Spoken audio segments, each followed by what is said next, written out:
கத்திரிக்காய் ஆட் பண்ணிடலாம். இந்த நீல வாக்கில் கட் பண்ணிக்கணும். அப்போ தான் வந்து ரொம்ப வந்து கத்திரிக்காய் குலையாமல் பீஸ் எடுத்து அப்புறமா இருக்கும். ஒவ்வொரு பீஸும் பண்ணை கருவாடு குழம்பு செஞ்சிட்ருக்கேன்.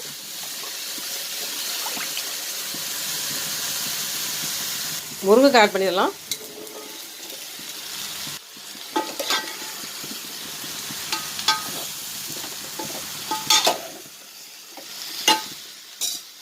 தக்காளி,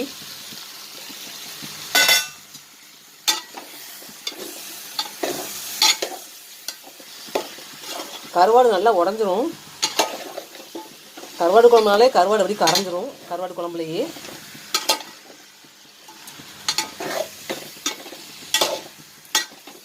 ஃபஸ்ட்டே ஏன் கருவாடை போட்டோம்னா அந்த பச்சை வாடை போகணுங்கிறதும் தனியாக எண்ணெயில் கொஞ்சம் வறுத்துட்டு